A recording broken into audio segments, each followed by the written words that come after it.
Picture a world where saber-toothed proto-mammals the size of bears stalked armoured reptiles across endless deserts beneath blood-red skies, where the oceans themselves turned poisonous, bubbling with hydrogen sulfide that choked the life from anything that dared to swim, where temperatures soared so high that even seeking shade offered no escape from the relentless, killing heat.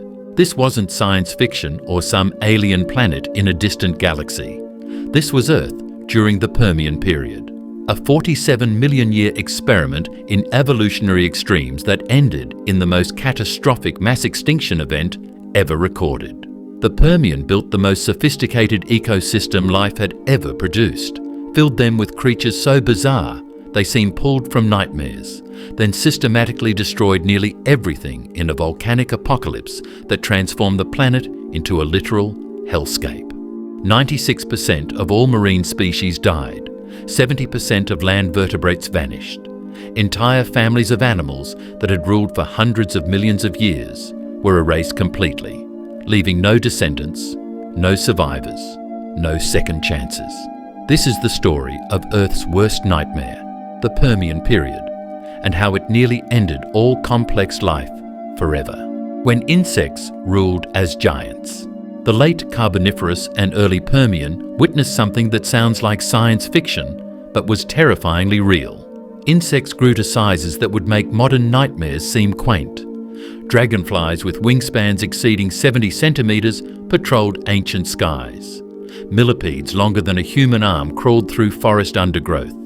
Giant mayflies, monstrous roaches, and predatory bugs the size of rats filled ecological roles that no insect could occupy today. This wasn't evolutionary whimsy. It was the direct result of atmospheric conditions so radically different from our own that they allowed arthropod body plans to scale up in ways that would be physically impossible in modern air.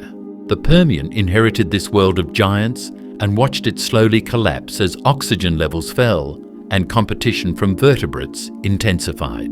The key to insect gigantism was atmospheric oxygen concentration. During the late Carboniferous, oxygen levels reached approximately 35%, significantly higher than today's 21%. Insects don't breathe through lungs. They absorb oxygen directly through holes called spiracles, connected to a network of tubes called tracheae. This passive diffusion system works efficiently when oxygen is abundant, but becomes limiting when oxygen levels drop or when body size increases. Higher oxygen concentrations meant diffusion could support much larger bodies, and evolution eagerly exploited this opportunity. Meganeura, the famous giant dragonfly, wasn't just big. It was a hyper-efficient predator with compound eyes containing thousands of lenses and flight muscles powerful enough to snatch other flying insects mid-air. Arthropleura, a millipede-like creature stretching over 2 meters long, dominated forest floors as both herbivore and detritivore, processing vast quantities of decaying plant matter. But the Permian brought change. As the period progressed, oxygen levels began declining, dropping from Carboniferous highs toward levels closer to the modern atmosphere. The exact causes are debated. Possibly the decline of vast coal swamps as climates dried. Possibly changes in ocean oxygen production as marine ecosystems shifted. Possibly the spread of seed plants with different metabolic processes. Whatever the cause, falling oxygen meant the physical limits on insect size began tightening. Giant insects that had thrived for millions of years suddenly found their bodies too large for efficient oxygen delivery. They couldn't sustain the metabolic rates needed for active hunting, rapid flight, or quick escapes from predators. Smaller insect species with more efficient body designs started outcompeting their giant cousins. By the Middle Permian, the age of insect giants was ending. Competition from vertebrates accelerated their decline. Early reptiles, proto-mammals, and large amphibians were diversifying rapidly during the Permian, and many of them saw giant insects as convenient, protein-rich prey. A 2-meter millipede might seem intimidating, but it was also slow-moving and predictable. Easy pickings for a fast-moving predator with jaws. Flying insects faced attacks from early reptiles that could leap or climb to snatch them from the air. The evolutionary arms race that had once favoured size began favouring speed, agility, and defensive adaptations instead. Insects that could hide, fly evasively, or reproduce rapidly were the ones that survived. Giants that relied on their size for protection found themselves increasingly vulnerable in a world filled with efficient hunters. By the late Permian, the few remaining giant insects were ecological relics clinging to marginal habitats. The vast majority of insect species had shrunk to sizes more recognisable to modern eyes. When the end Permian extinction struck, it finished the job. Nearly all large-bodied arthropods disappeared permanently. The insects that survived into the Triassic were smaller, faster, and more adaptable, setting the template for all insects that would follow. The age of insect giants ended not with sudden catastrophe, but with slow, inexorable environmental change that made their existence physically impossible. It stands as proof that even the most successful body plans can become obsolete when the rules of physics shift beneath them. The rise of synapsids, Earth's first true predators. Before there were dinosaurs, before there were mammals, there were synapsids. And during the Permian, these proto-mammalian creatures dominated terrestrial ecosystems with an iron grip that would last for tens of millions of years. Synapsids were not reptiles, despite superficial similarities. They represented an entirely separate evolutionary branch, characterized by a single opening behind each eye socket in the skull, a feature that distinguished them from the two openings found in reptiles. This seemingly minor anatomical detail reflected deeper physiological differences that would eventually lead to mammals. During the early Permian, synapsids exploded into an astonishing diversity of forms. Massive herbivores, specialized insectivores, ambush predators, and eventually the first true apex predators with adaptations that wouldn't be seen again until the age of mammals. The earliest Permian synapsids were the pelycosaurs, and they set the template for dominance through sheer variety and specialization. Edaphosaurus was a barrel-shaped herbivore with peg-like teeth arranged in batteries for grinding tough plant material, one of the first vertebrates to effectively process high-fiber vegetation. Its most distinctive feature was a massive sail on its back, formed by elongated vertebral spines covered in skin and possibly blood vessels. Scientists debate the sail's function. Was it for thermoregulation, helping the animal warm up quickly in cool mornings? Was it a display structure for attracting mates or intimidating rivals? Whatever its purpose, the sail represented an early experiment in complex thermoregulation that hinted at the metabolic sophistication synapsids would eventually achieve. Dimetrodon, perhaps the most famous pelycosaur, was an apex predator that ruled early Permian ecosystems, with a combination of size, power, and surprisingly advanced sensory capabilities. Growing up to 4 meters long, Dimetrodon had massive jaws lined with teeth that showed differentiation. Small teeth at the front for gripping, larger blade-like teeth further back for slicing through flesh. This dental diversity is rare in reptiles, but common in mammals, and its appearance in Dimetrodon suggests increasingly sophisticated feeding strategies. Like Edaphosaurus, Dimetrodon sported a large sail that may have helped regulate body temperature, allowing it to become active earlier in the day than cold-blooded prey. Recent studies of inner ear structure suggest Dimetrodon could hear low-frequency sounds better than most contemporary animals, giving it an advantage when tracking prey through dense vegetation. As the Permian progressed, more advanced synapsids called therapsids appeared and quickly displaced the pelycosaurs. Therapsids showed a remarkable suite of features that pushed them closer to true mammalian anatomy. Their legs moved increasingly beneath their bodies rather than sprawling to the sides, allowing more efficient locomotion and sustained running. Their skulls developed larger brain cases and more precise jaw articulation. Many therapsids showed evidence of differentiated teeth, incisors, canines, and grinding molars, allowing them to process food more efficiently than any reptile. Some species develop features suggesting whiskers, or even rudimentary fur, indicated by tiny holes in skull bones, where blood vessels and nerves would have supplied such structures. These were animals beginning to explore warm-blooded metabolism, active lifestyles, and complex behaviours that anticipated mammals by millions of years. The herbivorous therapsids were equally impressive. Dicynodonts, stocky, barrel-shaped creatures with turtle-like beaks and sometimes enormous tusks, became incredibly diverse and abundant. They range from rabbit-sized to hippopotamus-sized, occupying every available herbivore niche. Their beaks were keratinous structures perfect for cropping vegetation, while their tusks may have served social functions or defense. Dicynodonts developed complex jaw muscles that allowed both shearing and grinding motions, making them far more efficient feeders than earlier herbivores. They became so successful that in many late Permian ecosystems, Dicynodonts accounted for the majority of vertebrate biomass, the Permian equivalent of the vast bison herds or wildebeest migrations that would appear hundreds of millions of years later. Their dominance reshaped landscapes, created grazing ecosystems, and supported the predators that hunted them. Gorgonopsians, saber-toothed nightmares.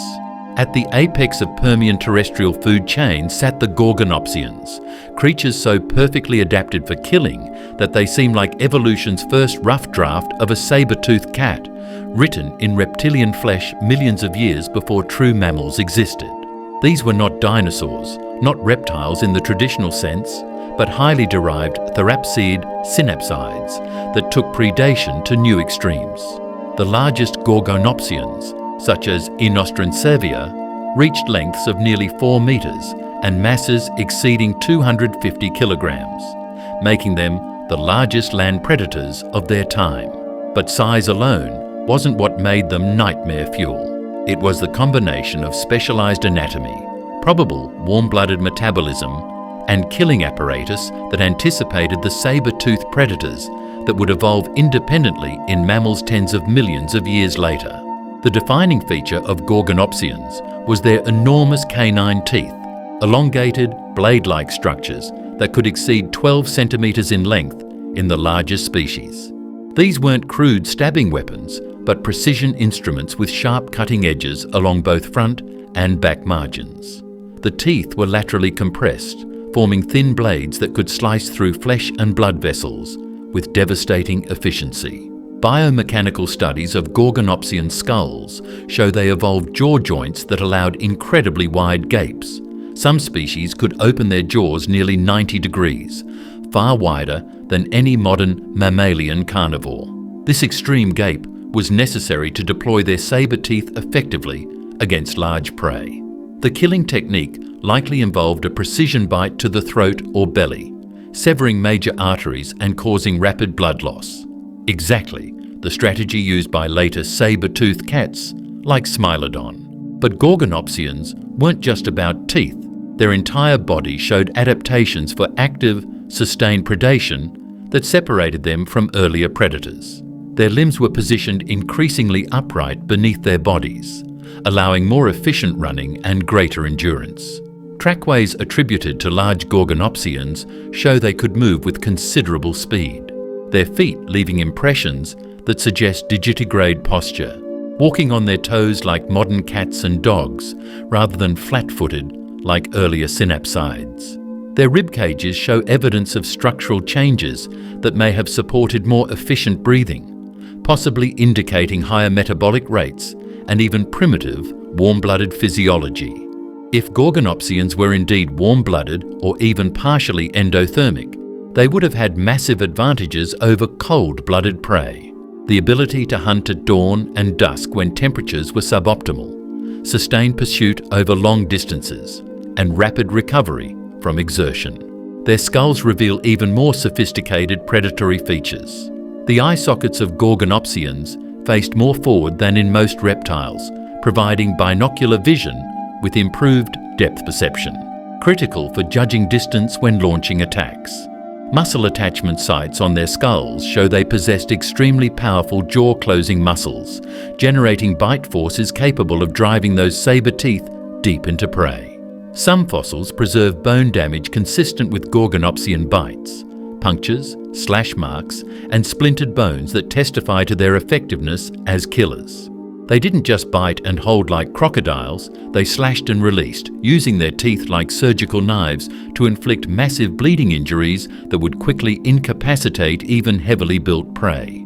The ecosystems Gorgonopsians inhabited were filled with potential prey: massive Dicynodonts, armored parasaurs, and smaller therapsids. Many of these herbivores developed defensive features specifically to counter Gorgonopsian predation. Parasaurs evolved thick, bony plates covering their backs and sides, forming natural armor that could resist slashing attacks. Dicynodonts grew larger and faster, some developing social herding behaviors that provided protection through numbers. The predator-prey arms race reached levels of sophistication not seen in earlier ecosystems. Gorgonopsians represented the first time that terrestrial vertebrate predators evolved specialized killing tools combined with active hunting strategies and possibly even pack hunting behaviors, inferred from concentrations of fossils that suggest group living. Their dominance lasted for approximately 10 million years during the late Permian, a geological eye blink that nonetheless saw them spread across Pangea, from Russia to South Africa, to what is now Antarctica. But their very specialization became their undoing. When the end Permian extinction struck, the ecosystem supporting large predators collapsed first. Herbivore populations crashed, food chains disintegrated, and apex predators with high metabolic demands and specialized prey requirements had no buffer against starvation. Not a single Gorgonopsian species survived into the Triassic. Their entire lineage, one of evolution's most successful predatory designs, vanished completely, leaving only fossils to testify to their terrifying efficiency. The Dicynodont Empire. While Gorgonopsians dominated headlines as fearsome predators, the true rulers of Permian landscapes were far less dramatic, but infinitely more successful. The Dicynodonts, a radiation of herbivorous therapsids that achieved diversity and abundance unmatched by any other vertebrate group of their time. These were the Permian's cattle, its bison, its grazing megafauna that transformed ecosystems through sheer numbers. Dicynodonts ranged from mouse-sized insectivores to multi-ton giants, occupying virtually every available herbivore niche across Pangea. Their success stemmed from a deceptively simple innovation: a turtle-like beak combined with powerful jaw muscles that could process plant material more efficiently than any competing herbivore. This seemingly modest adaptation unleashed an evolutionary explosion that would make Dicynodonts the most abundant land animals for the final 50 million years of the Permian. The name Dicynodont means two dog teeth, referring to their most distinctive feature, a pair of tusks protruding from the upper jaw, often the only teeth they possessed. These tusks varied enormously across species. In some, they were tiny stubs barely visible beyond the jawline. In others, like Lystrosaurus, they formed prominent curved weapons that could reach impressive sizes. The tusks likely served multiple functions: defense against predators, combat with rivals during mating season, and possibly even digging for roots and tubers during dry seasons. But the real secret to Dicynodon's success was their beak, a keratinous structure that covered the front of the jaws and created a sharp, self-sharpening cutting edge, perfect for cropping tough vegetation. Behind this beak lay sophisticated jaw mechanics that separated Dicynodonts from all earlier herbivores. Their jaw joints allowed both vertical slicing motions and slight fore-aft movement that created a grinding action, processing plant material far more efficiently than simple reptilian jaws. Powerful jaw muscles attached to enlarged areas on the back of the skull, generating tremendous bite forces. This combination, sharp beak for cropping, powerful muscles for grinding, meant Dicynodonts could process food that would have been indigestible to most other animals. They could strip leaves from seed ferns, crop tough cycad fronds, and even tackle woody stems that would have defeated other herbivores. This dietary flexibility allowed them to thrive in virtually every environment Pangea offered, from lakesides to arid uplands to coastal floodplains. The diversity of Dicynodonts reflected the variety of niches they filled. Dicynodont, a small species about the size of a modern badger, lived in elaborate burrow systems whose fossils preserve intact tunnel networks complete with nesting chambers. Multiple individuals have been found in single burrow systems, suggesting social behaviour or family groups. These burrows provided protection from temperature extremes and predators, allowing Dicynodont to survive in semi-arid regions, where surface conditions were brutal. At the opposite extreme, species like Cephalodon grew to massive sizes exceeding 1 ton, with robust skulls and powerful limbs that allowed them to push through dense vegetation. The largest Dicynodonts, such as species from the genus Dicynodont, approached the size of modern rhinoceros, representing the first time terrestrial herbivores reached truly massive body sizes. Their abundance is staggering. In some late Permian fossil beds, Dicynodonts account for 70 to 90% of all vertebrate fossils recovered. Bone beds containing hundreds of individuals suggest that, like modern grazing mammals, some Dicynodonts formed massive herds that migrated across landscapes following seasonal rains and fresh vegetation. These herds would have transformed Permian ecosystems in fundamental ways, trampling soils, creating game trails, spreading seeds, and supporting predator populations through their sheer biomass. The ecological impact of Dicynodonts paralleled that of modern African megafauna, making them ecosystem engineers whose presence reshaped their environments. The plants they fed on faced intense grazing pressure, likely driving evolutionary arms races that produced tougher leaves, chemical defenses, and rapid growth strategies. Dicynodonts survived the end Permian extinction better than almost any other vertebrate group, though with devastating losses. Of the dozens of diverse families that thrived during the late Permian, only 1 or 2 lineages survived. But those survivors, particularly Lystrosaurus, became incredibly abundant in the barren post-extinction landscapes of the early Triassic. Lystrosaurus fossils dominate early Triassic rocks across Gondwana, sometimes accounting for 95% of vertebrate remains. This single genus essentially inherited the Earth, grazing on the sparse vegetation that colonized devastated landscapes. Their survival and explosive success afterwards showed how well designed their basic body plan was.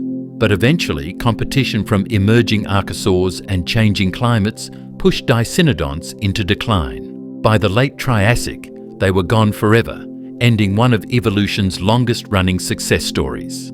Parasaurs, living fortresses. Among the strangest creatures inhabiting Permian landscapes were the parasaurs, massive, heavily armoured herbivores that looked like unlikely crosses between tortoises, lizards, and army tanks. These weren't synapsids like most Permian megafauna, but members of an entirely different group, synapsid reptiles related distantly to modern turtles, though they lacked shells and looked far more alien than anything alive today. Parasaurs represented evolution's early experiments with heavy armour as a defence strategy, building bodies so heavily fortified with bony plates, spikes, and thick skulls that they could shrug off attacks from even the largest predators. Their success during the Middle and Late Permian showed that in a world of increasingly sophisticated predators, defence through armour was a viable strategy, at least for a while. The largest parasaurs, such as Scutosaurus from Russia, were absolutely massive, exceeding 3 meters in length and weighing over a ton. Their skeletons were built like tanks, with incredibly thick bones, short powerful limbs spread wide to support enormous weight, and barrel-shaped bodies housing massive guts needed to digest plant material. But it was their armour that truly set them apart. Parasaur skulls were covered in thick bony bosses and ridges that formed natural helmets. Their backs and sides sprouted rows of bony plates called osteoderms, similar to those found in modern crocodiles but far more extensive. In some species, these plates formed nearly continuous armour covering much of the body surface. Additional bony spikes projected from shoulders, backs and tails, creating forests of defensive projections that would have made parasaurs nightmarish targets for predators.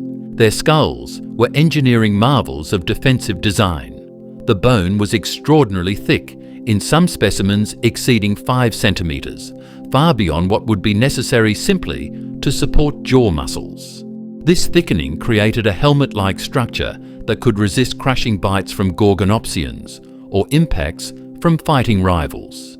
Small openings in the skull housed relatively tiny eyes, giving parasaurs poor vision, but protecting these vulnerable organs behind walls of bone. Their cheeks bore leaf-shaped teeth arranged in batteries, multiple rows of teeth that were replaced continuously throughout life. These teeth were perfect for cropping and grinding plant material, suggesting parasaurs fed on tough, fibrous vegetation. The jaw joints show they couldn't chew in the sophisticated way Dicynodonts could, but they compensated through sheer grinding power and probably bacterial fermentation in their enormous guts. Their limbs reveal the mechanical challenges of supporting massive, armored bodies. Parasaur leg bones were extraordinarily thick and robust, with expanded joint surfaces to distribute weight. Their feet were broad and splayed, creating stable platforms that spread their weight over soft ground. Trackways show they walked with a sprawling gait, their limbs extending outward from their bodies, like modern crocodiles, rather than positioned underneath like mammals. This posture was mechanically inefficient and likely made parasaurs slow and ponderous. But speed wasn't their survival strategy, armor was. Like modern tortoises, parasaurs probably relied on their defensive adaptations to outlast predator attacks rather than fleeing. The ecological role of parasaurs placed them in direct competition with Dicynodonts for vegetation, and in many regions both groups coexisted successfully, suggesting some degree of niche partitioning. Parasaurs may have specialized on different plant species, fed at different heights, or occupied slightly different habitats, perhaps favoring wetter floodplains while Dicynodonts ranged into drier uplands. Fossil assemblages show parasaurs were often less abundant than Dicynodonts, but still represented a significant portion of herbivore biomass.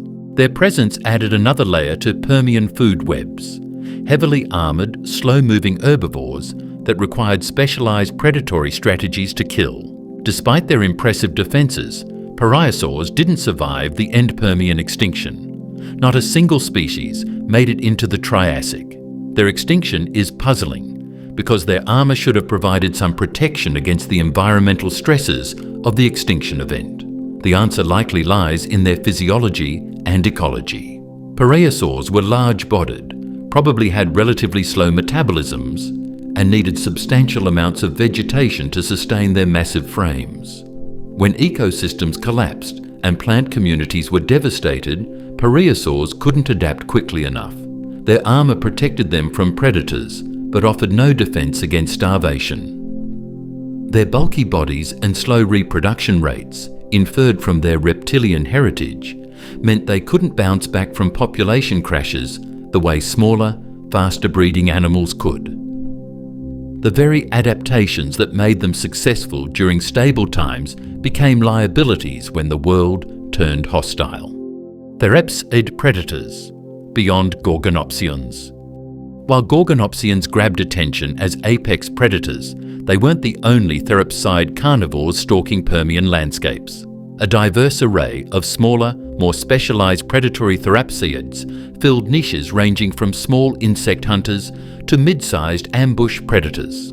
These animals experimented with body plans, hunting strategies, and sensory systems that would later appear in true mammals, making them critical stepping stones in the evolution of mammalian carnivory. Groups like Therocephalians and Dicynodonts represented parallel experiments in predatory efficiency, each approaching the problem of catching and eating prey from different angles.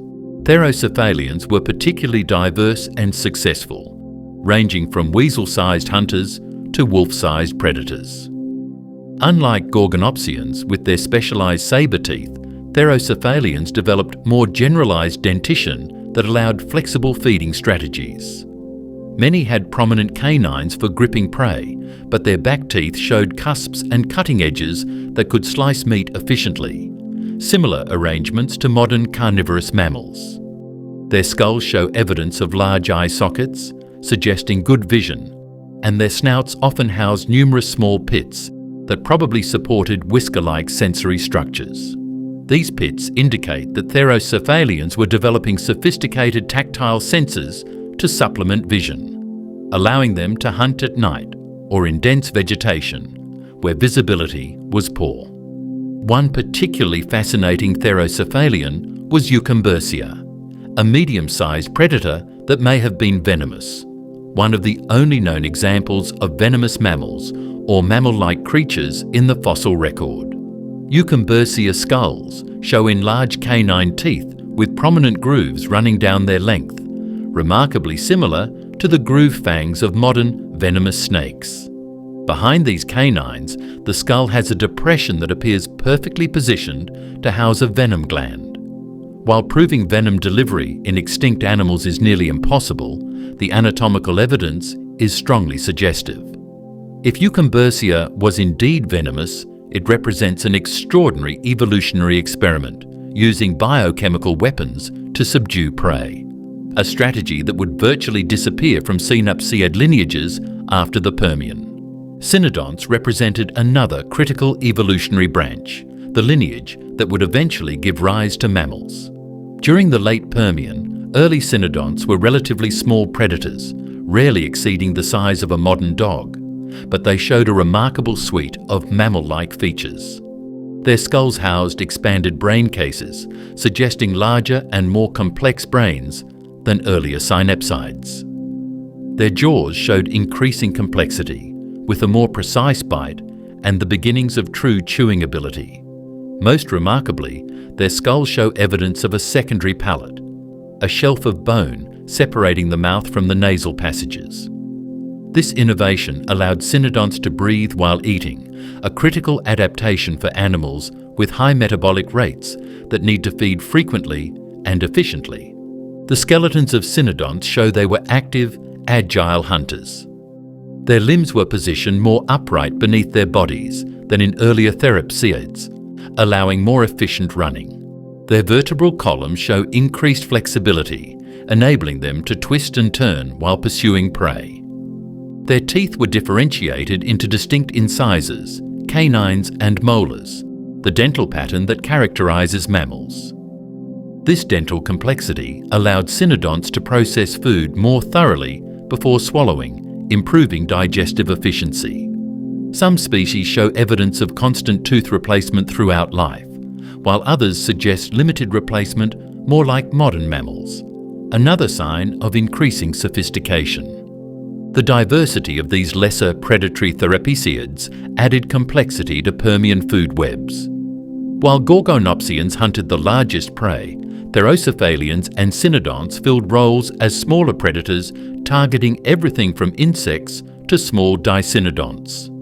Their presence created layered predator guilds similar to modern ecosystems where multiple predator species coexist by specializing on different prey sizes or hunting at different times. This ecological complexity made Permian ecosystems remarkably modern in structure, despite housing animals utterly alien in appearance. The success of these diverse carnivores also drove continuing evolution in prey species, forcing herbivores to develop better senses, faster reflexes, and more sophisticated defensive behaviors. The oceans were dying.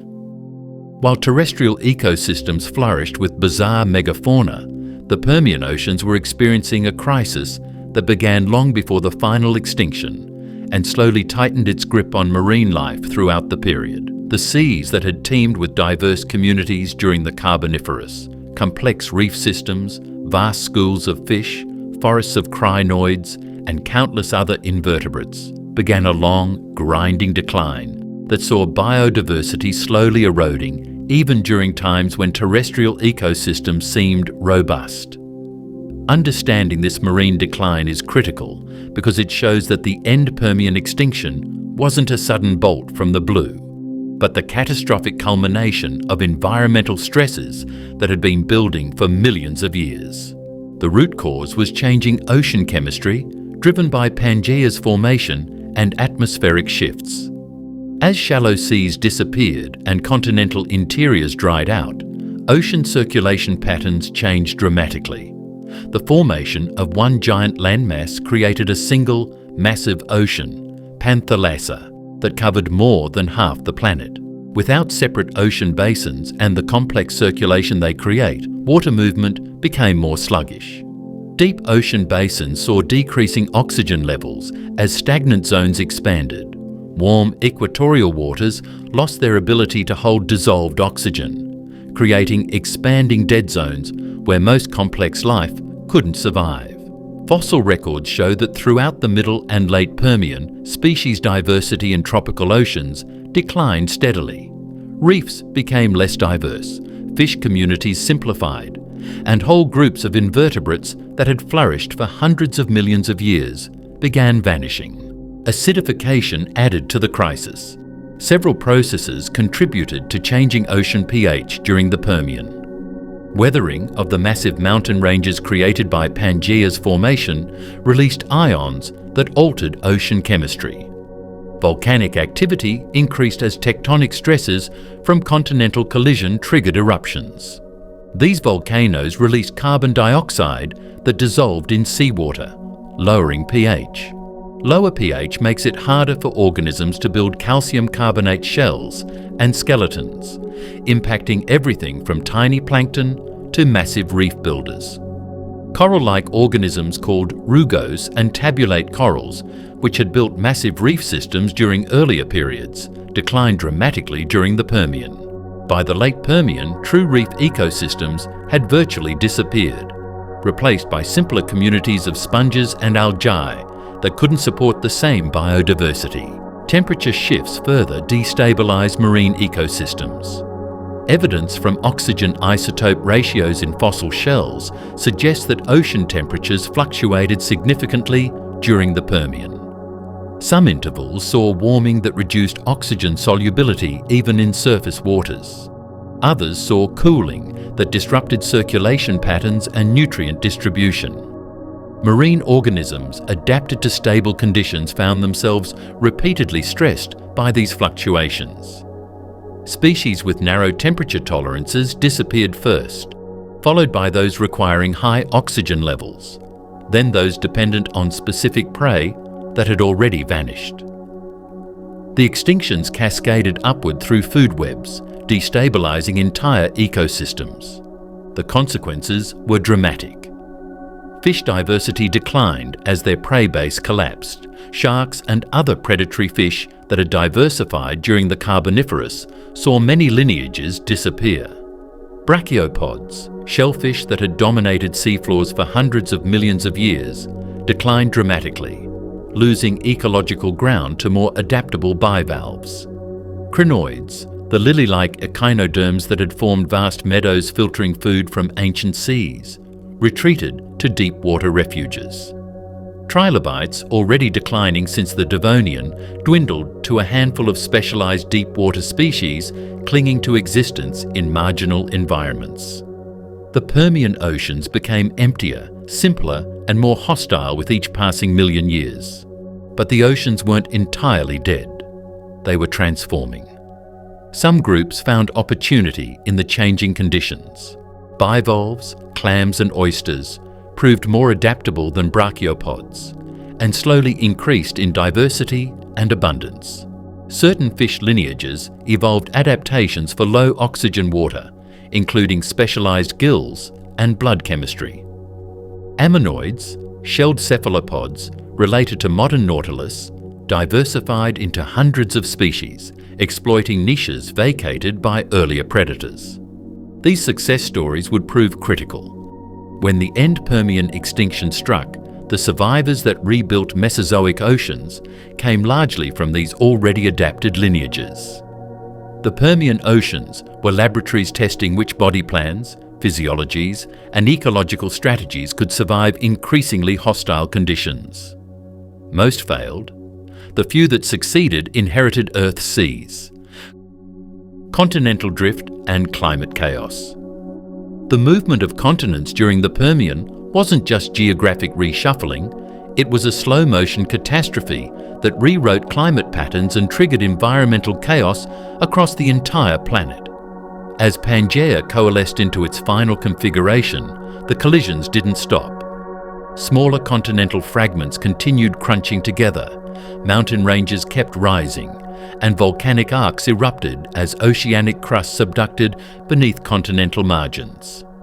Each collision released energy, triggered earthquakes, and spawned volcanic chains that pumped gases into the atmosphere. The Ural Mountains forming between what is now Europe and Asia represented one of the largest mountain building events in Earth's history, creating a barrier that affected atmospheric circulation across half the supercontinent.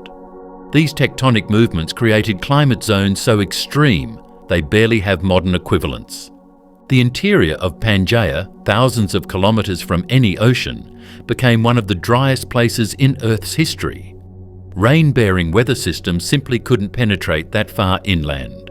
Sedimentary rocks from central Pangea show thick deposits of evaporites. Minerals formed when water evaporates completely, leaving concentrated salts behind. These deposits stretch for hundreds of kilometers, suggesting entire regions where annual rainfall was near zero. Temperatures in these interior deserts likely exceeded 50 degrees Celsius during summer, creating landscapes utterly hostile to life. Only the hardiest plants and animals could survive in narrow bands near seasonal rivers or underground water sources. Coastal regions experience wild extremes between monsoon floods and prolonged droughts.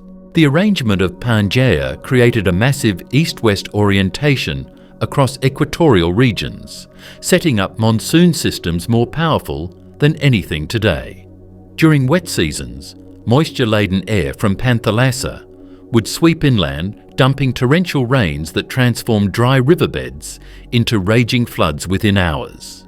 Fossil evidence shows layers of flood deposits mixed with mud cracks and evaporites, signatures of environments that swung violently between drowning and baking. Plants and animals in these regions had to survive months of extreme drought, followed by sudden, destructive floods. This variability drove evolution toward organisms with drought-resistant adaptations, thick protective coverings, deep root systems, behavioral strategies like burrowing or estivation. The southern regions of Pangea, what would become Antarctica, Australia, India, Africa, and South America, experienced their own climate nightmare. During the early Permian, these areas were positioned over the South Pole and buried beneath massive ice sheets. Evidence of Permian glaciation appears in rocks across the southern continents. Glacial striations carved by moving ice, dropstones carried by icebergs and dropped into marine sediments, and tillites formed from glacial debris. But this wasn't stable glaciation. As Pangea rotated and drifted northward during the Permian, these ice sheets began melting.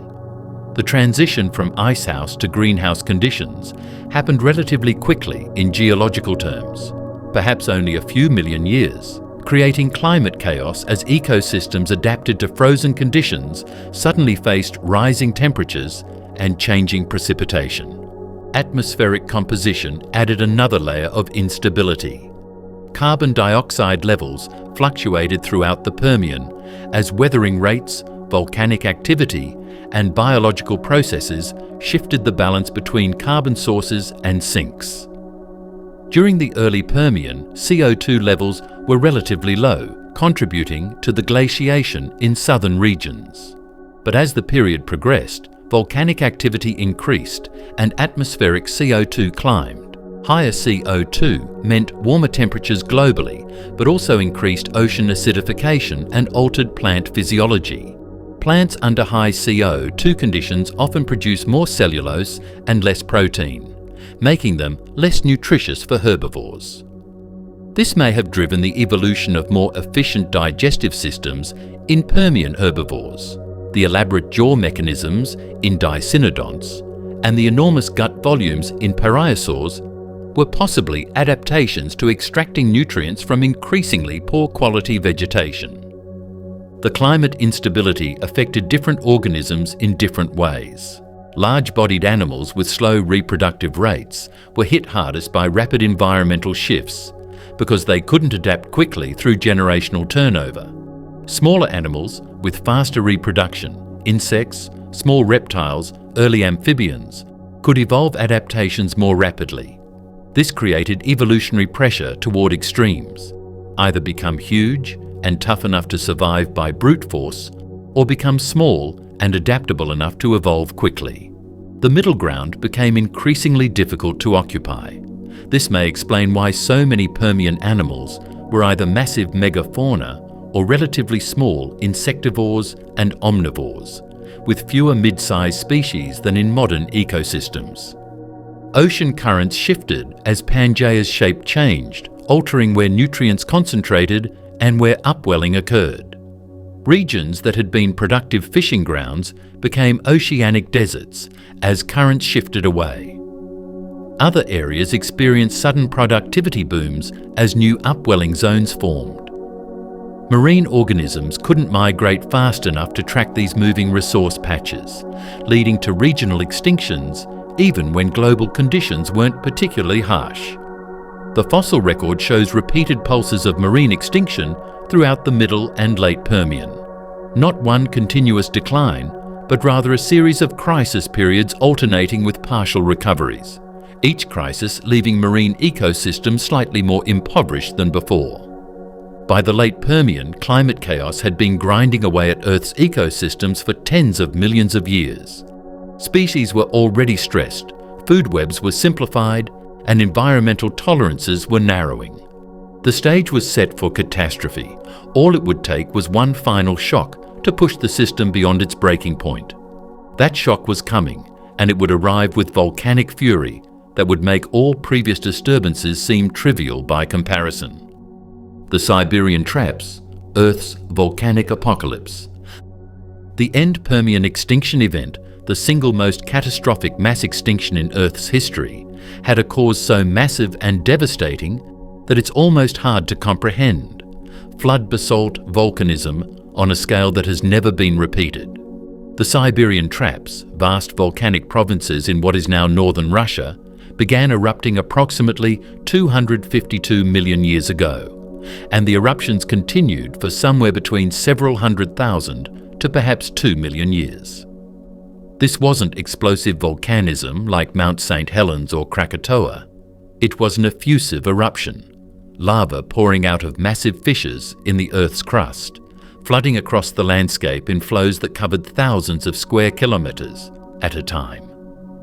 By the time the eruptions finally ceased, lava had covered an area larger than the European Union, to depths exceeding 3 kilometers in places. The volume of magma erupted was approximately 4 million cubic kilometers, enough to bury the entire United States under 500 meters of solid rock. But the lava itself wasn't the killer. It was the gases released during the eruption. Each cubic kilometer of magma contained dissolved volatiles, primarily carbon dioxide, sulfur dioxide, and chlorine compounds, that explosively degaussed as magma reached the surface. The carbon dioxide alone would have been staggering. Conservative estimates suggest the Siberian traps released between 30,000 and 100,000 gigatons of CO2 into the atmosphere, increasing atmospheric concentrations several times over. This triggered runaway greenhouse warming that raised global temperatures by 10 to 15 degrees Celsius within several thousand years, essentially instantaneous in geological terms. Ocean surface temperatures in tropical regions may have exceeded 40 degrees Celsius, approaching the upper thermal tolerance limits for most complex life. Sulfur dioxide created a different nightmare. When SO2 reacts with water vapor in the atmosphere, it forms sulfuric acid aerosols that fall as acid rain. The scale of acid rain during the Siberian traps eruptions would have been apocalyptic. Rain with pH levels comparable to battery acid would have fallen across huge areas, sterilizing soils, poisoning freshwater systems, and burning living tissue on contact. Plants couldn't photosynthesize through acid-damaged leaves. Animals couldn't drink from poisoned water sources. Acid deposition in oceans created localized zones where pH dropped dramatically, killing everything that couldn't tolerate extreme acidity. Evidence for this acid crisis appears in weathering patterns on Permian rocks and changes in soil chemistry that suggest massive leaching and chemical breakdown. The volcanic activity also released massive quantities of chlorine and fluorine compounds that attacked the ozone layer. Without ozone protection, harmful ultraviolet radiation reached Earth's surface at levels far exceeding modern intensity. UV radiation damages DNA, disrupts photosynthesis, and causes tissue damage in any organism exposed to direct sunlight. The combination of UV radiation, acid rain, and extreme heat created surface conditions where survival became nearly impossible. Plants couldn't grow. Photosynthetic plankton in oceans couldn't function. The base of food webs collapsed, and everything above collapsed with them. But the Siberian traps triggered cascading environmental disasters beyond direct volcanic effects. The lava flows passed through thick deposits of coal, oil, and gas in Siberian sedimentary basins. When superheated lava contacted these organic materials, they combusted or pyrolyzed, releasing even more carbon dioxide plus massive quantities of methane, polycyclic aromatic hydrocarbons, and other toxic organic compounds. Soot from these fires darkened skies globally, reducing sunlight and disrupting photosynthesis even in areas not directly affected by volcanic gases. The smoke contained carcinogenic compounds that poisoned air-breathing organisms. The coal combustion had another horrific effect. It released mercury. Permian coal deposits contained significant mercury concentrations, and burning them volatilized this mercury into the atmosphere. Mercury is extremely toxic, causing neurological damage, reproductive failure, and death at surprisingly low concentrations. Recent studies have found massive mercury spikes in late Permian rocks globally, proving that mercury contamination reached crisis levels. Animals drinking from poisoned water sources or breathing contaminated air would have suffered mercury poisoning on top of all the other environmental stresses they faced. The magma also intruded through layers of evaporate minerals, concentrated salt deposits left by ancient seas.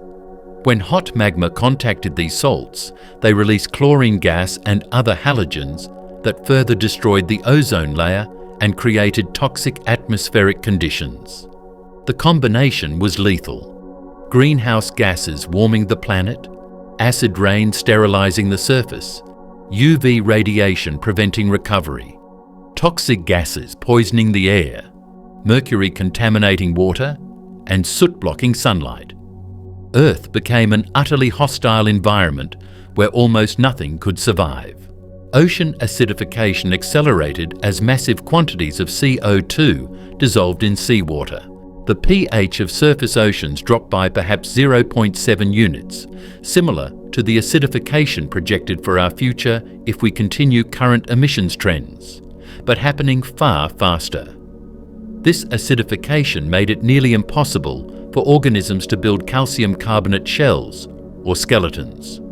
Corals, mollusks, brachiopods, echinoderms, and countless planktonic organisms that formed the base of marine food webs couldn't maintain their bodies. They literally dissolved in acidified water. Reef ecosystems that had taken millions of years to build crumbled within thousands of years. The warming also triggered ocean anoxia, loss of dissolved oxygen through multiple mechanisms. Warmer water holds less dissolved oxygen.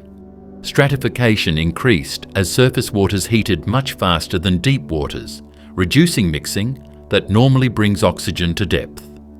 Nutrient patterns shifted, causing algae blooms that depleted oxygen when they died and decomposed.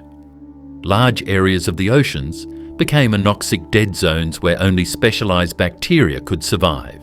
These bacteria produced hydrogen sulfide, a toxic gas that poisoned water, and when it reached high enough concentrations, even bubbled into the atmosphere to poison air-breathing life along coastlines. The Siberian traps created a perfect storm of extinction mechanisms. Not just one killing agent, but multiple catastrophes attacking simultaneously from different angles. There was nowhere to hide, no refuge that escaped all the impacts. The extinction was global and affected virtually every ecosystem. The volcanism set off environmental dominoes that kept falling for hundreds of thousands of years, preventing recovery even in intervals when eruptions paused. Earth had become uninhabitable, and the vast majority of species went extinct. The Permian nightmare was reaching its absolute worst. The Great Dying, 96% extinction. The end Permian extinction, sometimes called the Great Dying, saw approximately 96% of all marine species and 70% of terrestrial vertebrate species vanish forever. These aren't abstract statistics. They represent the near-total collapse of Earth's biosphere, the closest life has ever come to complete eradication. Entire ecosystems that had developed over hundreds of millions of years disintegrated within a few thousand years. Families that had survived multiple earlier extinctions disappeared without descendants. Body plans that had proved successful for longer than mammals have existed today went extinct. Understanding the specifics of which organisms died and which survived reveals the brutal selectivity of environmental catastrophe. In the oceans, reef ecosystems were utterly destroyed. The rugose and tabulate corals that had built reefs during the Paleozoic went completely extinct. Not just most species, but every single one. These organisms had existed for nearly 250 million years, surviving multiple smaller extinction events.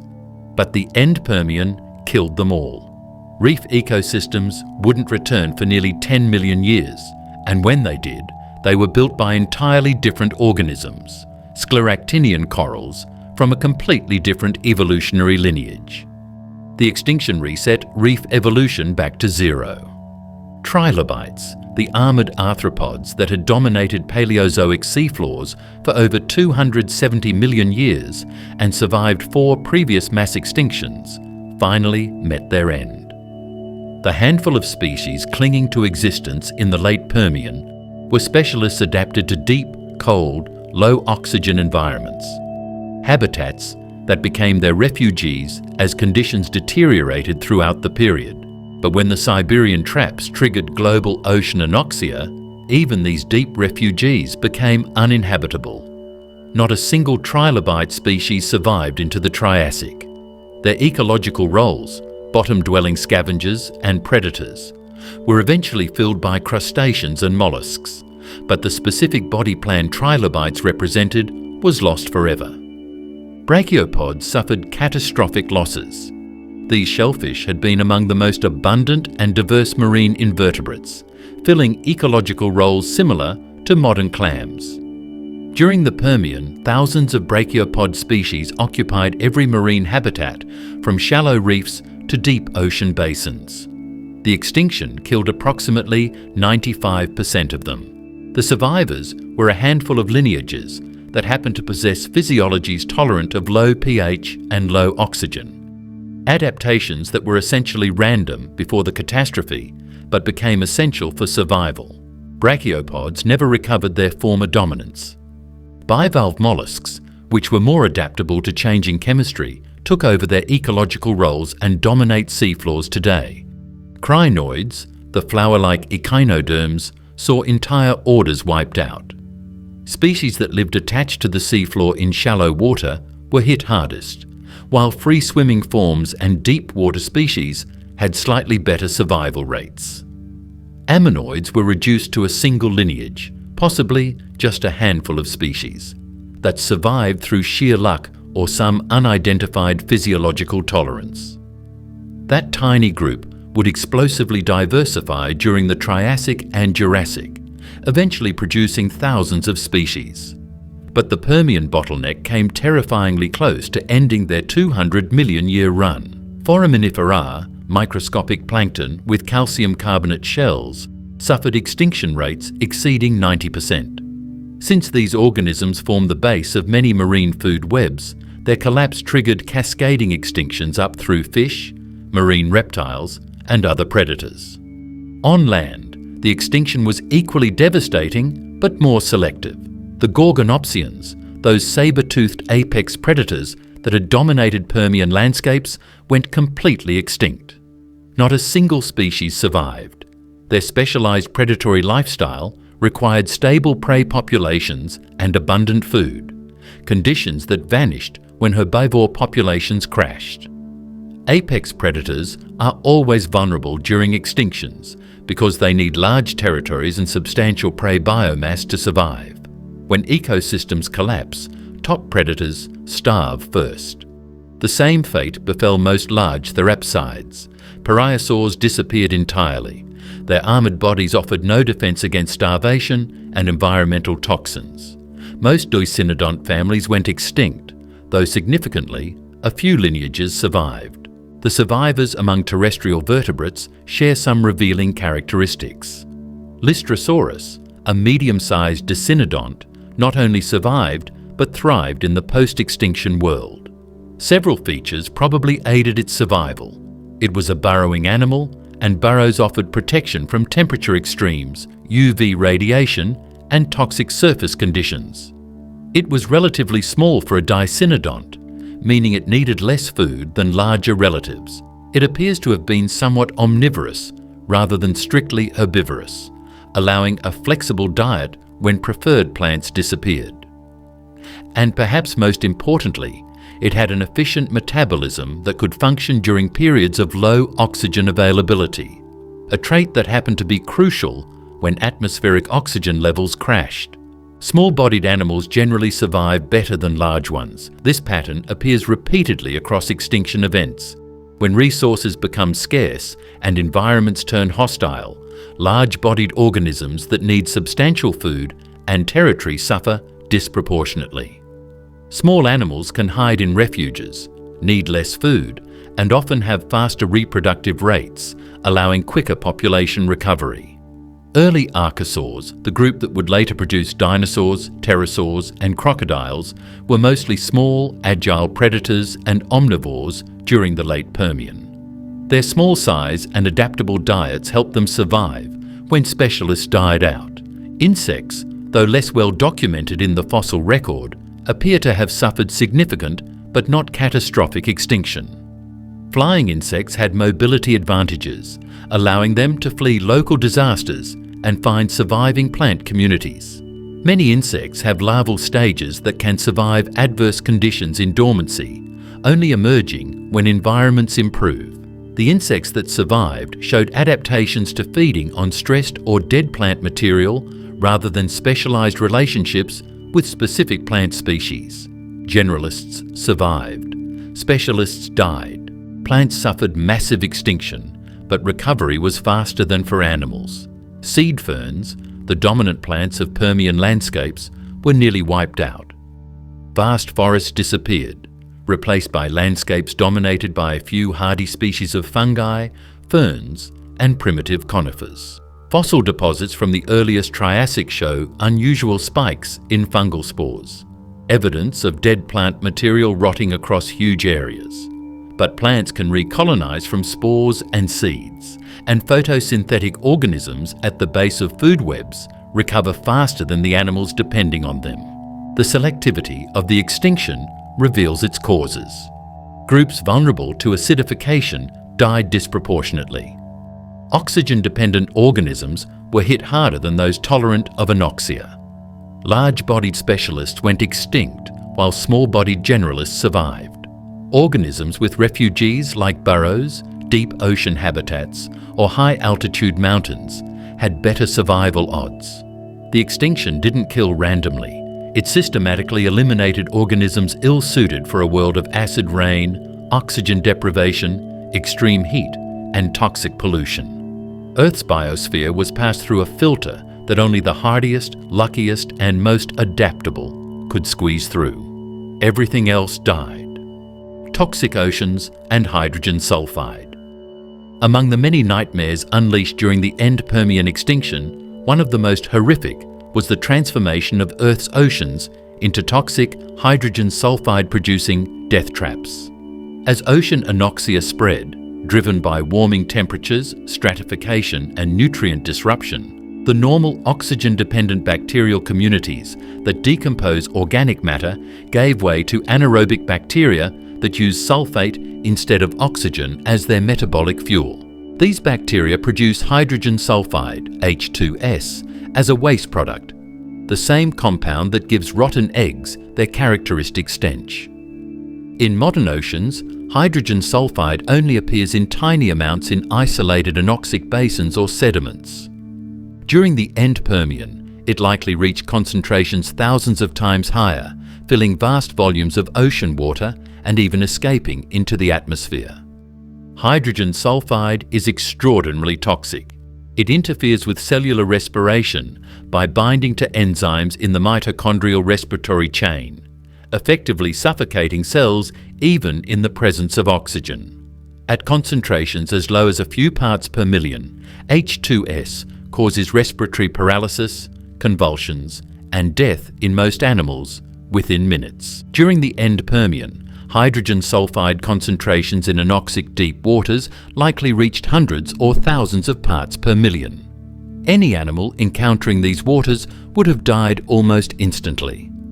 But the horror didn't stop at depth.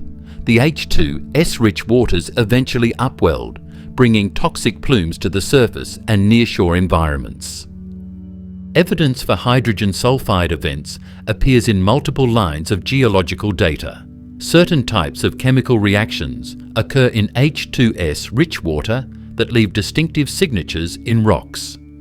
Biomarkers from purple and green sulfur bacteria, organisms that use hydrogen sulfide as an energy source and only thrive when H2S is abundant in sunlit waters, appear in rocks spanning the extinction interval. These biomarkers prove that hydrogen sulfide reaches surface waters where photosynthesis occurs, creating the nightmarish conditions often termed sulfidic oceans. The presence of sulfur bacteria in surface waters means H2S concentrations were high enough to overwhelm normal oxygenated conditions even in the most well-mixed parts of the ocean. The spread of anoxic sulfidic water would have progressed insidiously.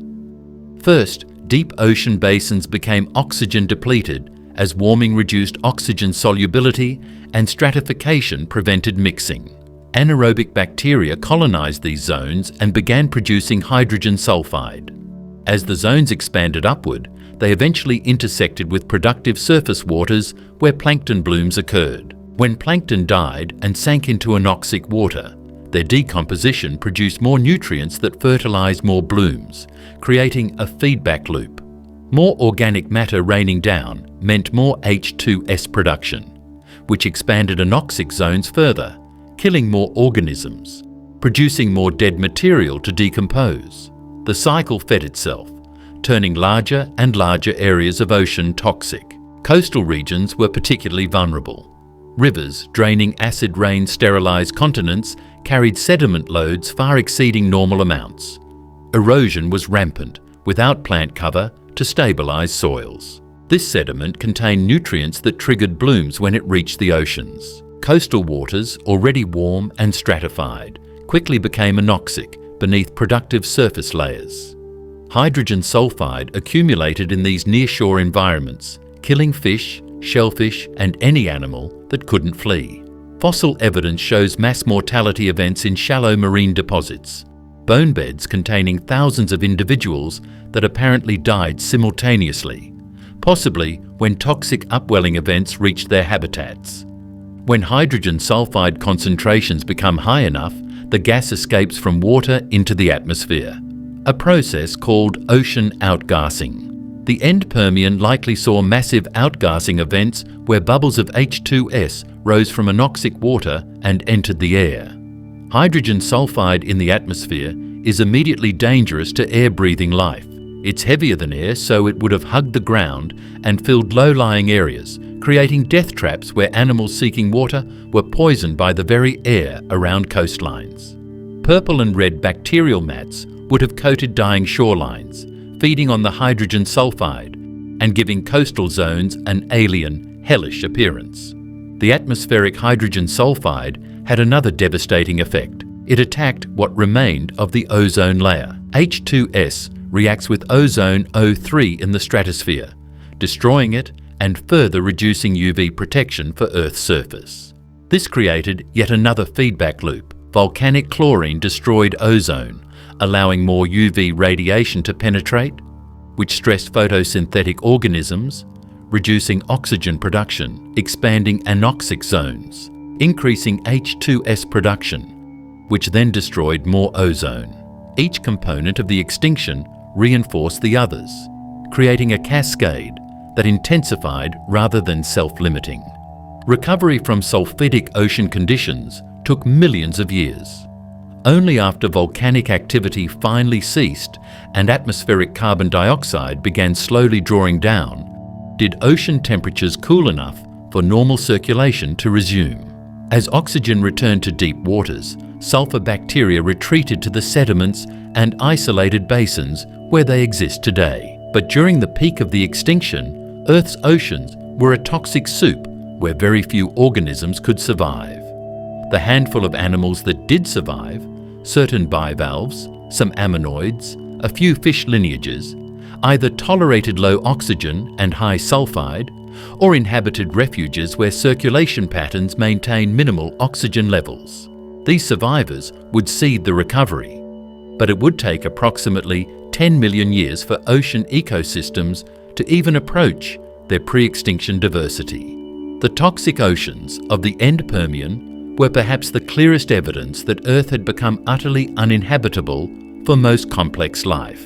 Temperature spikes that cooked the planet. The greenhouse warming triggered by Siberian traps volcanism drove temperatures to levels that challenged the very existence of complex life on land and in surface oceans. Estimates based on oxygen isotope ratios from fossil shells, leaf morphology, and climate models suggest global average temperatures rose by 10 to 15 degrees Celsius above already warm late Permian baselines. This doesn't sound catastrophic until you consider what it means for regional conditions.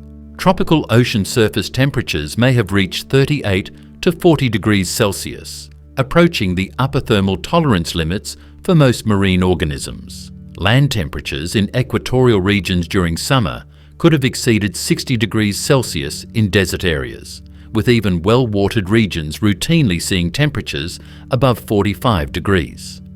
Earth was cooking. The physics of thermal tolerance explains why these temperatures were so devastating. All organisms have upper thermal limits beyond which proteins denature, cell membranes lose integrity, and metabolism breaks down. For most complex animals, prolonged exposure to temperatures above 40 to 45 degrees Celsius is lethal.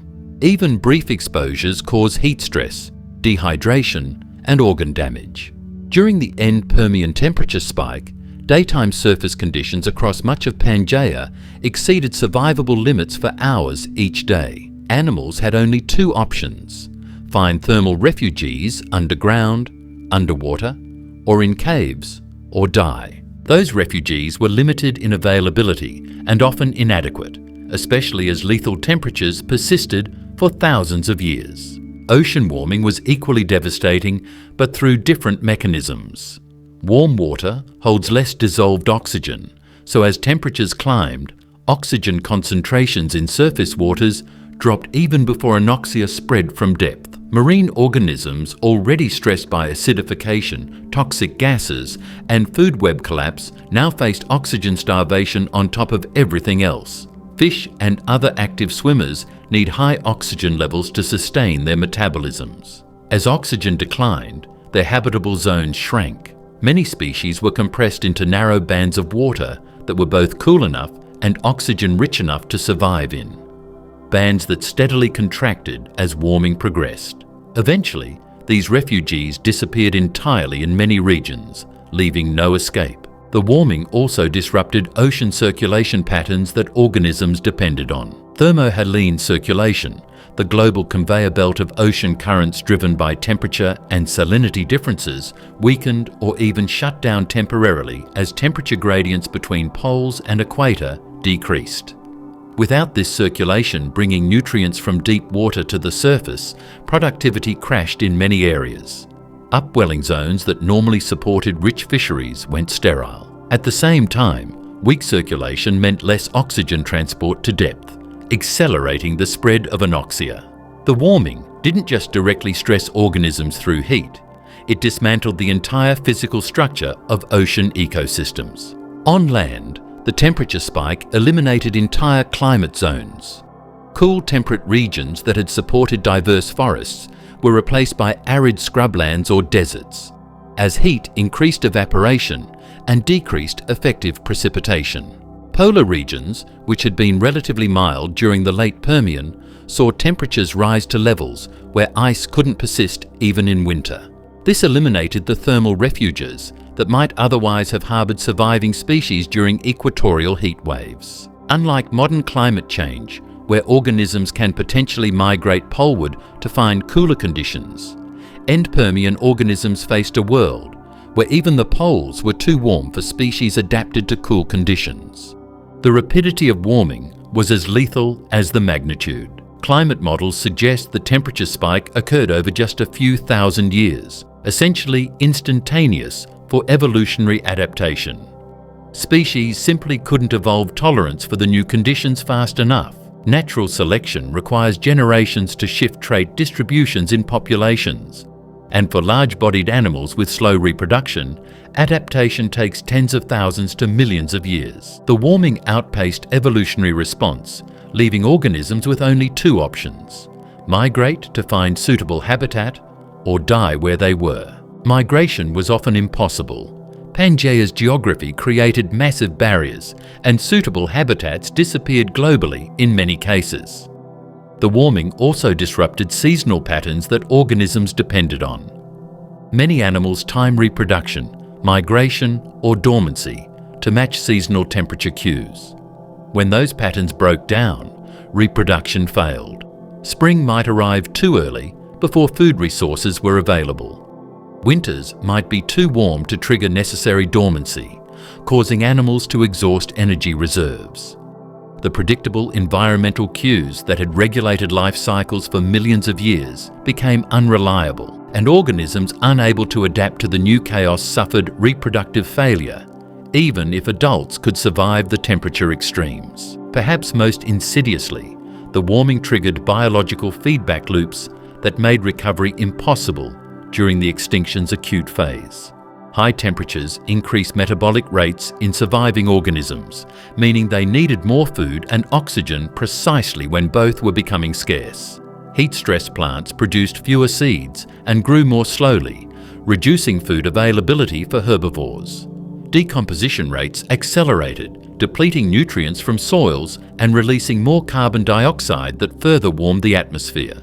Every biological process that might have aided recovery was instead turned into another extinction mechanism by the temperature spike. Earth wasn't just hot, it was locked in a state where heat actively prevented life from recovering, creating an extinction that perpetuated itself for hundreds of thousands of years. The collapse of terrestrial food webs. When environmental conditions deteriorate, extinctions don't proceed randomly up food chains. They follow predictable patterns that reflect energy flow and ecosystem structure. The end Permian demonstrated these patterns with brutal clarity as terrestrial food webs collapsed from multiple directions simultaneously. Plant communities were devastated first by acid rain burning foliage, then by UV radiation preventing photosynthesis, then by extreme temperatures and drought stress. As primary production crashed, herbivores lost their food base. As herbivores declined, predators starved, but the collapse was more complicated than a simple bottom-up cascade because top-down effects, competition release, and ecological disruptions created chaos that prevented any possibility of stabilization. The initial plant die-off appears in the fossil record as dramatic shifts in pollen and spore assemblages. Diverse late Permian plant communities dominated by seed ferns, cordyceps, and early conifers were replaced by low-diversity assemblages of just a few hardy species, primarily lycophytes, ferns, and fungal-dominated disaster communities. These disaster communities produced vast quantities of spores, but little biomass compared to the forests they replaced. They were ecological band-aids colonizing devastated landscapes, but providing minimal resources for herbivores. A forest supporting hundreds of Dicynodonts became a fern prairie supporting perhaps a dozen. The carrying capacity for herbivores crashed by orders of magnitude. Herbivores responded to plant collapse through multiple routes to extinction. Large-bodied species like the biggest Dicynodonts and parasaurs required enormous daily food intake, hundreds of kilograms of vegetation. When food became scarce, they simply couldn't meet metabolic demands. Starvation progressed slowly, but inexorably. Smaller herbivores faced different challenges.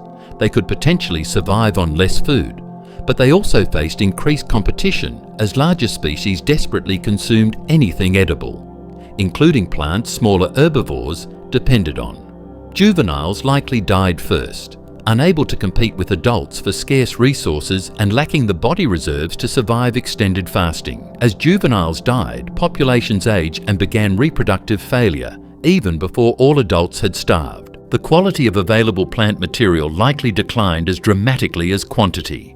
Plants under stress often produce more defensive compounds, tannins, alkaloids, and other chemicals that deter herbivores. They also alter their nutrient content, producing more structural fibers and less digestible proteins. Herbivores that had evolved to process specific plant species found those plants change chemically into forms their digestive systems couldn't handle efficiently. Specialists faced impossible choices: consume toxic or indigestible plant material and suffer malnutrition and poisoning, or abandon their food sources and starve.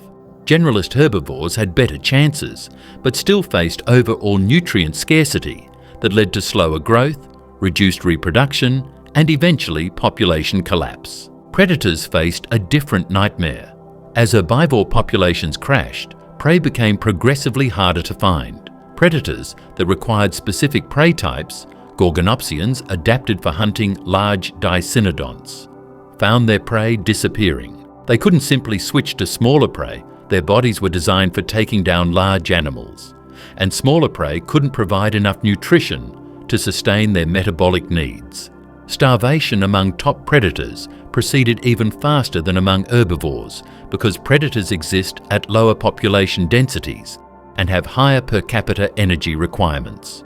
A landscape that supported dozens of Gorgonopsians suddenly couldn't support even one. The extinction of apex predators had cascading effects downstream. With Gorgonopsians gone, smaller predators like therocephalians and cynodonts faced reduced predation pressure, seemingly an advantage. But it was illusory. These smaller predators also depended on herbivores for prey, and those herbivores were collapsing. Any temporary population increase from predator release was quickly reversed by food scarcity.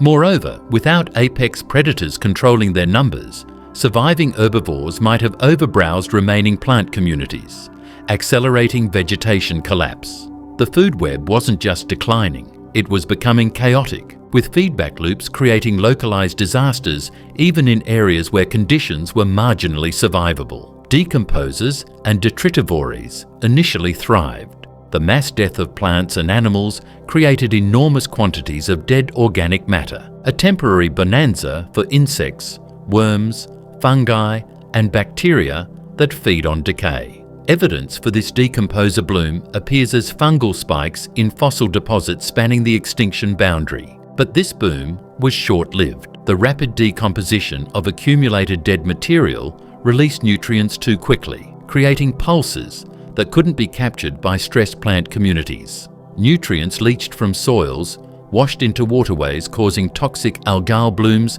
and volatilized into the atmosphere. The decomposer boom actually accelerated ecosystem collapse by rapidly depleting the organic matter and nutrient pools that surviving organisms needed for recovery.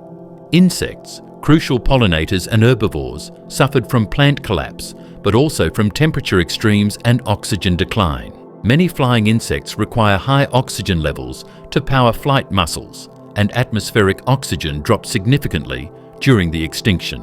Unable to fly efficiently, they couldn't find scattered surviving plants or escape deteriorating local conditions. Pollination networks collapsed as both plants and their insect partners died, creating additional reproductive failure in plant communities. The The few plants producing seeds often couldn't disperse them effectively without their animal partners.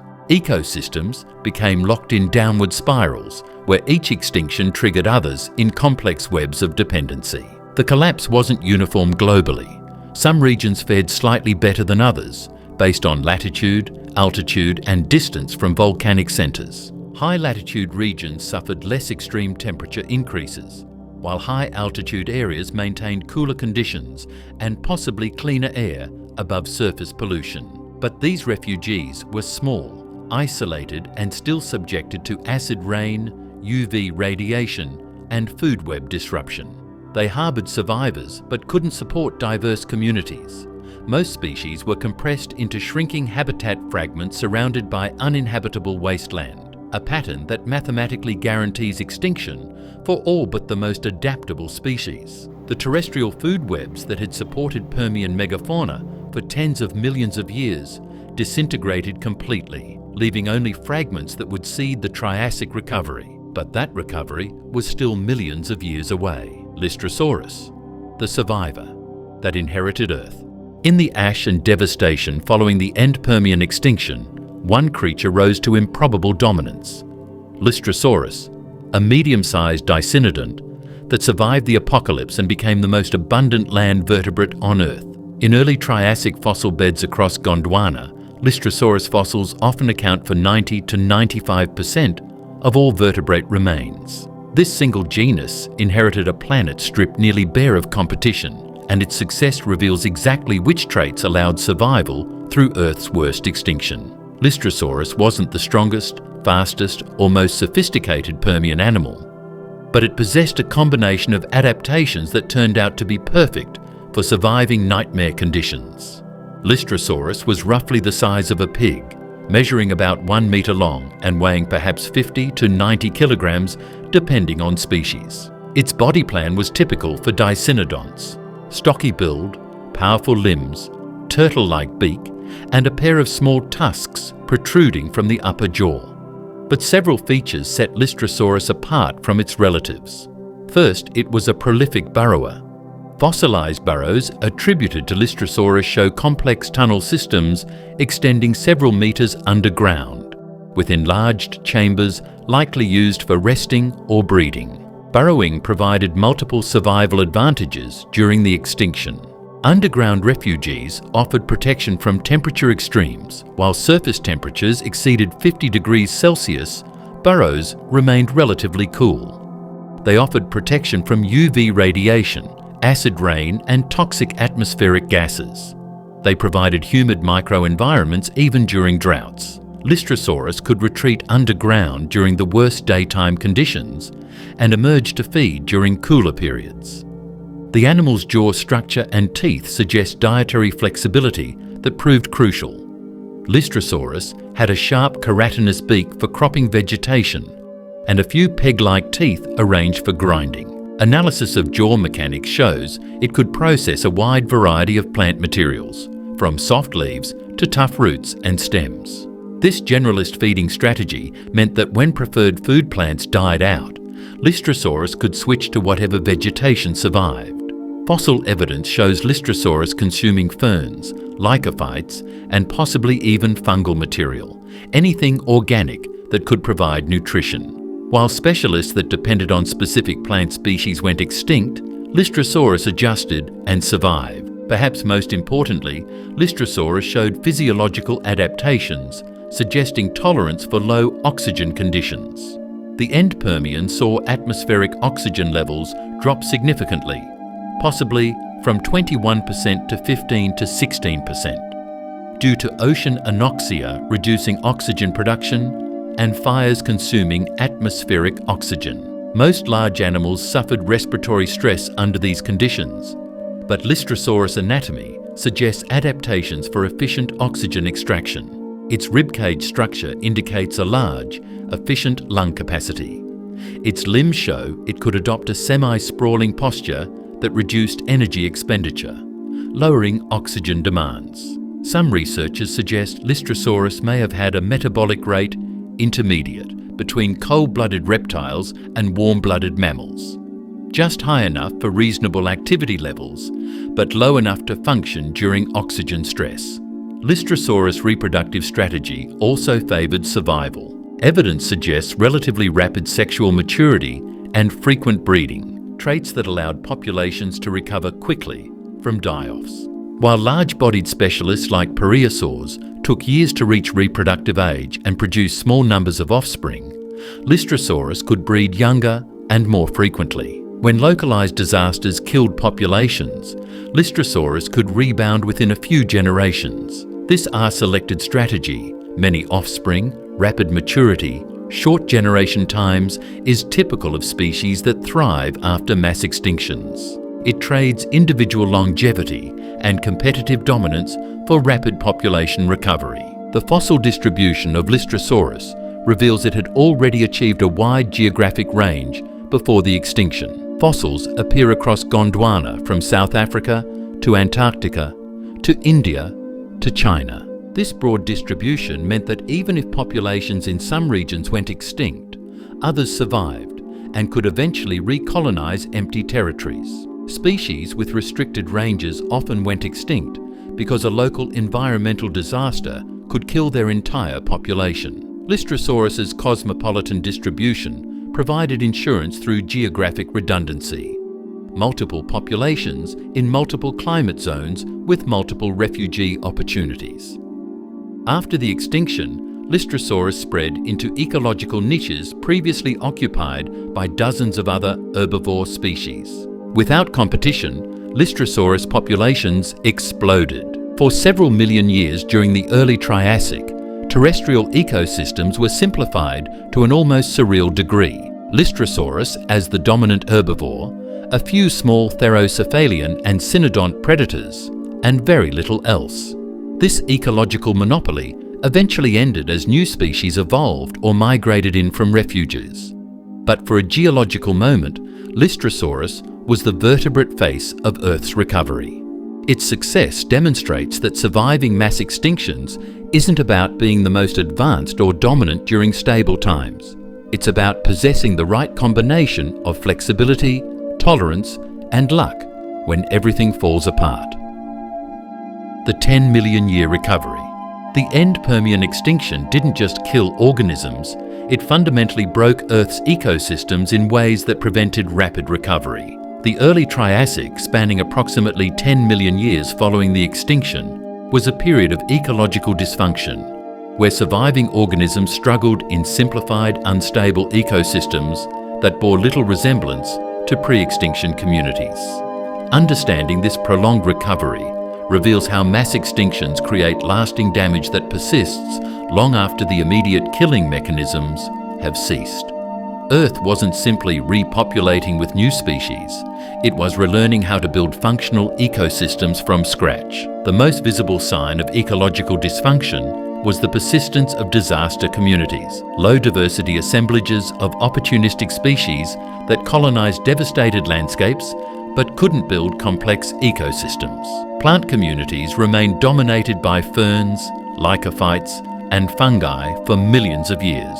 These plants reproduced rapidly through spores and could colonize disturbed ground quickly, but they didn't build the structural complexity of forests. Without large trees, there was less habitat diversity, fewer niches for animals, and impoverished soil development. The disaster flora created a self-perpetuating cycle. Poor soils supported only simple plants, which didn't improve soils, preventing more sophisticated plants from establishing. Coal gaps in the geological record reveal this vegetation dysfunction. Coal forms from accumulated plant material in swampy environments with high organic productivity.